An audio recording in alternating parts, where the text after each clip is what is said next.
Since 2011, Steve Howard has been IKEA Group's Chief Sustainability Officer. He believes that sustainability will be one of the mega trends that shape society and the business landscape this century. He is committed to developing innovative ways to make sustainability attractive and affordable for everyone. Steve was the founder and CEO of the Climate Group, an independent nonprofit organization working internationally with government and business leaders to cut global emissions and build a low-carbon economy. Describing himself as a professional optimist, Steve is a leading authority on sustainability and climate change, and believes politicians and business leaders must tackle urgent environmental and economic challenges together to create new jobs and build a prosperous and clean economy. Ladies and gentlemen, Steve Howard.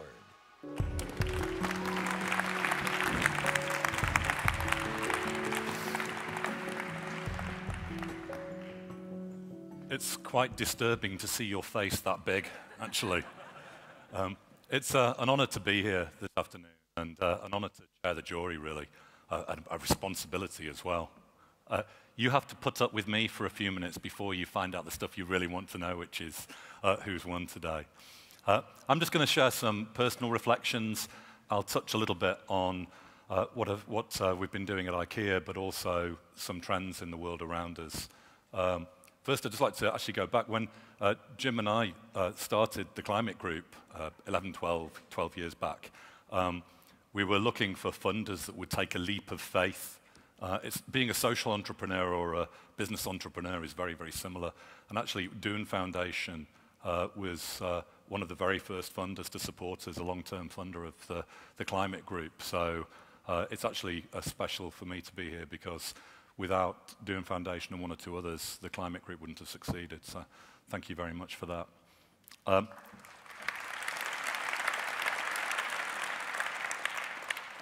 I'm going to give you 3 numbers and 3 rules. I may deviate from this. I have no notes. But 3 numbers and 3 rules, and a couple of anecdotes along the way. Okay? The first anecdote actually comes, if you go back to when my grandmother was born, 1901, Manchester, there was a crisis meeting of the world cities at that point of time because of the environmental problem of the day. And the environmental problem of the day was horse manure on city streets. The city streets of Amsterdam, of New York, of London were literally piling high with horse manure.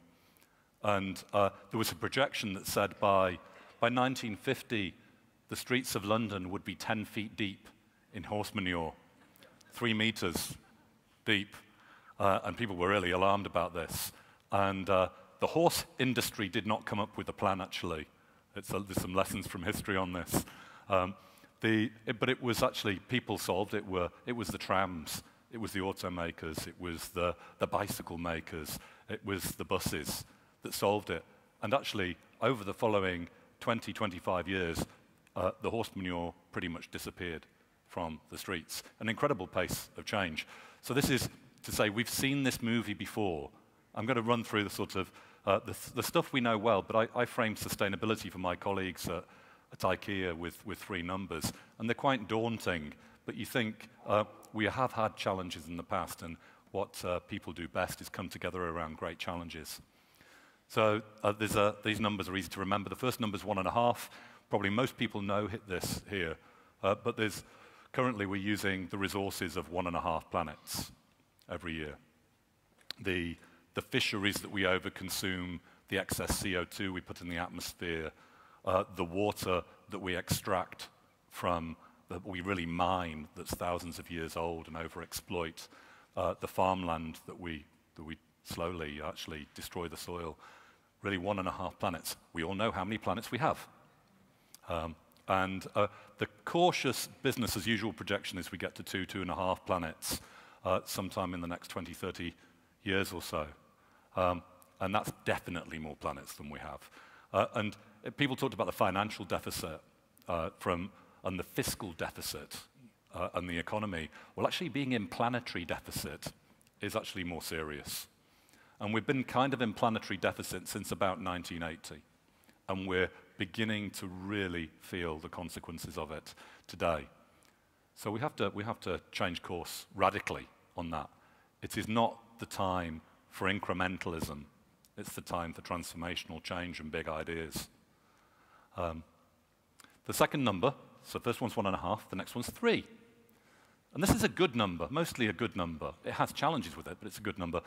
The world today is majority poor, so most people live with very limited means below the poverty lines. Many people go to bed having only had 1 or 2 meals in the day. But people are coming out of poverty like never before. So by about 2030, 3 billion extra people are lifted out of poverty in the emerging markets around the world. Maybe a little faster or a little slower. But what that basically says is today's global economy, those 1.5 planets a year, is mostly geared towards the 2.5 billion people above the poverty line. The people that drive the cars, fly in the planes, drink the milk, wear the cotton.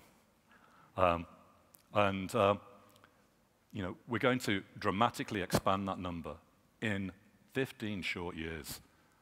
Never in human history have we seen the economy expand like that. And the good news is for people and their families coming out of poverty, and you'd have to say this needs to be part of the great endeavor of this century, is to end poverty.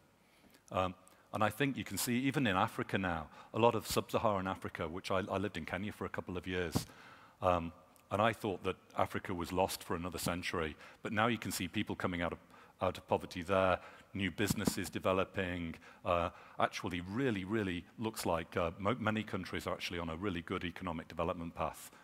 So that's great. But then you think 3 billion extra consumers in the world. We have to do things differently. 1.5, 3. The next number's 6. I have more numbers in this sequence, but I'm only going to do 3 today. 6 is 6 degrees warming. So this is a special year on climate change. Actually, we all know that we've got Paris coming up, where the world's governments will come. And I think, actually, they'll come up with a pretty decent agreement.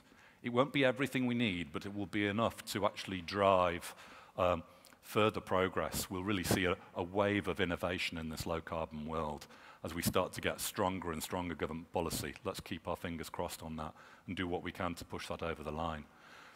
But the 6 number comes from, this is actually, if you look at beyond this century, it takes a couple of 100 years to come through, that we're on path towards 6 degrees warming. Now, the world was just 14 degrees on average. A lot colder at the poles, a lot hotter at the equator, and we've warmed it by about 1 degree. If we had set out to do that, if we'd set ourselves a target, we'd be very proud of ourselves, warming the entire world by 1 degree. An amazing thing. Most of that's happened really in the last 30 years or so as well. We now put 1 billion tons of CO2 into the atmosphere every week. And we know the carbon budget that we have. You can basically do the graph. A quarter of that carbon lasts 500 years. So if the billion tons we put up this week, 250 million tons of that is still causing global warming in 500 years' time. So we know how fast we have to act. And by about 2060 or so, we have to be net zero. We have to have effectively 0 carbon emissions. This totally transforms every sector of society. From an innovation point of view, it's hugely exciting, but it's also really daunting, because it means emissions have to peak by 2020 and then decline rapidly. And currently today, we're on track for 6 degrees of warming. It's a radically different world that we can't allow to happen. And the chief economist at the International Energy Agency, he said, basically, sooner or later, if you keep on the path you're on, you get where you're heading. Right? Now, I'm a business guy now, and I like plans, and I like to know if I'm on this path, and I keep long enough, I'll get to the end of the path. The path today is a 6-degree path. So it means we have to change direction, and not just a little bit. It's a radical change of direction. And that's why something like the Green Challenge is so important, really, because it's about capturing people's imagination, but also bringing a sharp focus onto this challenge which people describe as an existential challenge. First time I heard the word existential, I thought it was some abstract philosophical term. And then you realize when you think about it, no, it's about a challenge to our existence. There's not many existential challenges that we face. And this one's entirely of our own making, really. Now, I'm an optimist. That's why I told the horse manure story first.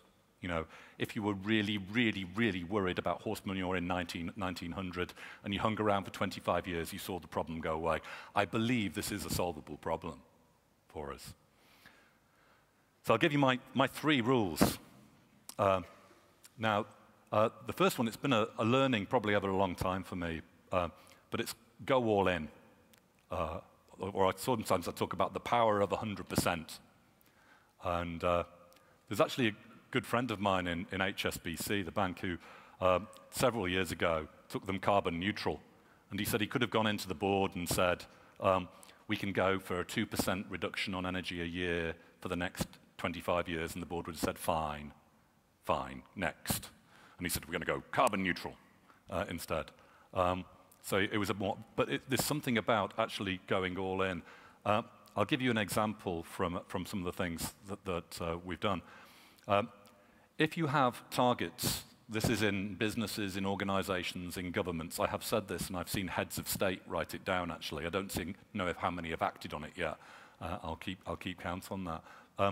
But if you say have a target for 90%, whatever it is, lots of people find a reason to be in the 10%. If you set a target for 50%, you are 50% confused. We are going to totally change things by 50%. That means you're going to totally keep things the same for the other 50%. It creates confusion. If you can go for 100%, it creates tremendous clarity.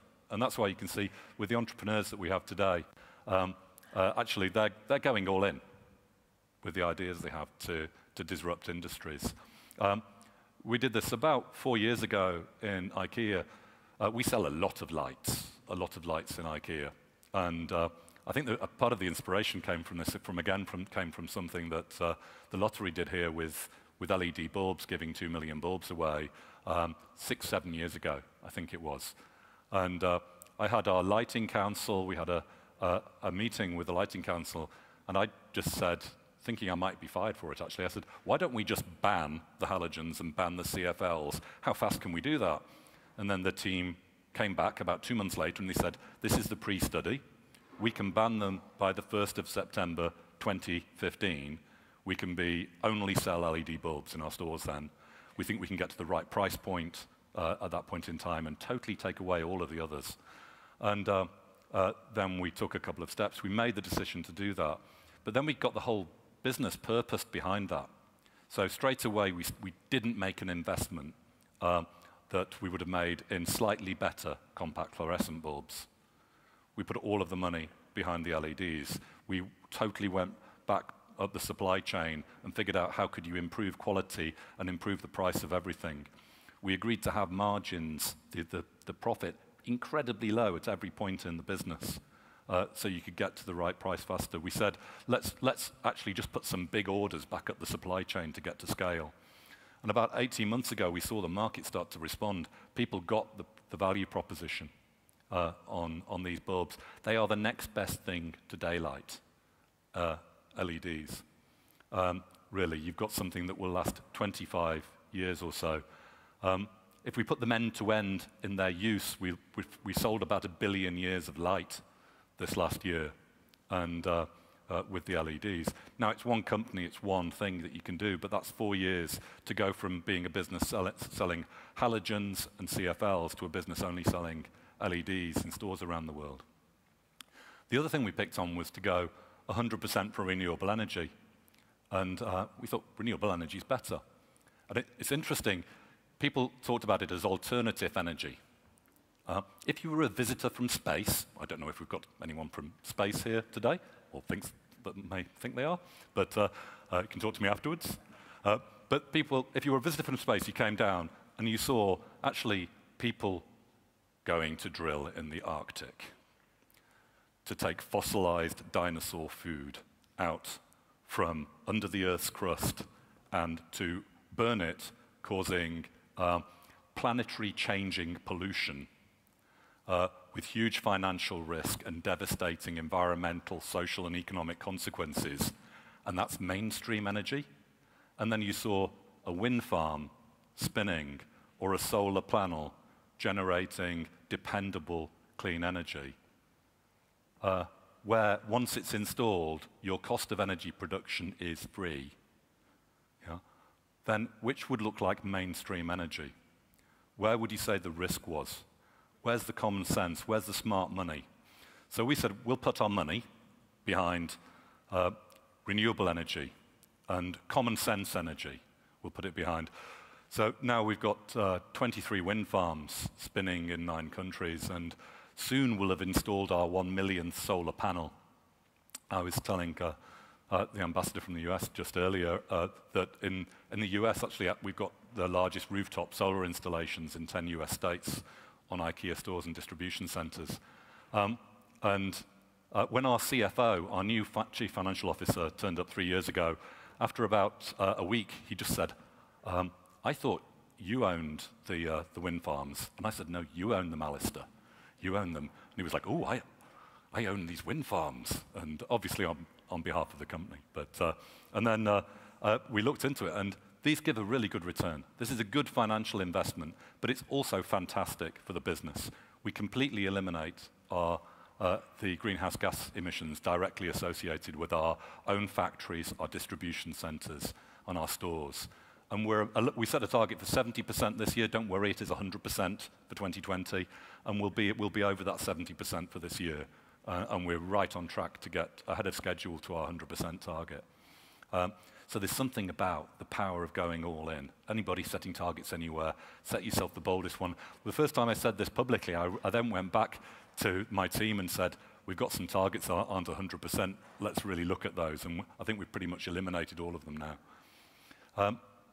So the go all in. The next target is make things better. And I think you've got people today trying to bring better solutions forwards. And I think I was been involved in the environment movement a long time, and early on, the environment movement was kind of about creating guilt. It was, be guilty for the fashion, be guilty for the milk, be guilty for your water bottle, be guilty for going on holiday. You really, really want to go on holiday. You'd love to get on a plane, be really guilty about it. Be guilty if you drive your car. And we have always aspired to better. It's about making better, smarter choices. So it is about choosing renewable energy versus polluting energy. It is about choosing LED lights that will last 20, 25 years with a tiny amount of energy use, rather than old-fashioned heaters come light bulbs. It's about choosing electric vehicles rather than the conventional vehicles. And these choices are increasingly available for us now. So I think we have to be inspired by the future. We're going to facilitate people around the world to have better choices. And simple things that are coming, if you look at, we're in the sort of distribution phase of the internet now, the sort of emerging shared economy. Airbnb and Uber and technologies like this, of course, they create some pain as they disrupt sectors, but generally, actually, they make it very easy and convenient, and actually also start to dematerialize things. They've converted unused bedrooms into hotel beds, or sometimes underutilized cars into highly utilized taxis. So better choices going forwards, and let's be inspired as we look towards this century of saying, actually, stuff's just going to get cooler as we go forwards. My last rule is about not waiting for permission and don't wait to be asked. Really don't wait to be asked. And I'm thinking, especially, I know there's a lot of people a year or two younger than me in the audience. When I was a student, I was a volunteer for some time in Mauritius. And there's an inspiring guy called Carl Jones who'd gone out there. He'd actually was sent out there. It was a conservation project. He was sent down to close it down. And there's these fantastic birds on Mauritius called the Mauritian kestrel. Mauritius is a special place. It's the island where we realized we could make stuff extinct. The expression as dead as a dodo, that comes from Mauritius, because we realized that was really dead. You know, when the dodo was gone, there was no bringing it back except as a stuffed version. Now, the Mauritian kestrel was going kind of the same way, and there were really just a few eggs left. And Carl, instead of closing down the project and letting the bird become extinct, he took those eggs into captive breeding, and now there's hundreds and hundreds of Mauritian kestrels 25 years later. And Carl said to me, when I was thinking, you know, how do you find these opportunities? He pretty much said, it wasn't exactly his words, but don't wait to be asked. You know, there are so many challenges and opportunities out there for people to work on, that if you choose to find them, if you work to find them, and you go and make them happen, you'll be surprised about what you can do. And I remember that when as I said, when Jim and I, with a borrowed laptop computer on our own credit cards, set out to establish an international organization 12 years ago. And then a closing thought, really. If we think of this century, and if the news is so bad, I know I have seen a couple of positive news channels opened up where they only show good news. But even I lost interest, actually. You sort of seem to, we're addicted to the sort of negative news cycle, and there's a lot of challenges out there. But I look back at the last century. So, as I mentioned, my grandmother, born 1901, there was no vote for women in Western Europe or much of the world at that point in time. She lived in a house that didn't have electricity, that had no running hot water. It was impossible for her to have even come to the Netherlands, really, without an extraordinary effort from Manchester. Information was still in books and newspapers. Information flow was in the hands of the few and very slow. And you think of that century of extraordinary progress, and for most people, it's ended up with more opportunity, with a fairer world, a much more interesting world, with much more opportunity at the end of that century than at the beginning. And now, as Gore Vidal says, history comes with a fast-forward button. And it's going to just get faster. So we've got more human potential today in terms of smart, motivated, educated people who want to affect change. This is going to be an extraordinary century. And in my intro, which apart from the very large Steve head I liked very much, but in the intro where it described me as an optimist, my son, when he was 10 years old, he said, Daddy, you're a possibilist. You're not an optimist, because an optimist believes in good things happening despite the evidence. And a pessimist believes in bad things happening despite the evidence. Whereas a possibilist, let's all be possibilists, you look at what are the possible futures, and then you say, that future, that possible future is the one I really like. So if we work to be the people and the generations that say, we will have a world where there are more trees when we're gone than when we started, where the fisheries come back, where you have clean rivers running through cities and blue skies, where we end global warming, where we have universal equality, universal education, and we end poverty, then we can make it happen. And I think this is a great event to inspire that sort of change. So thank you very much. Thank you.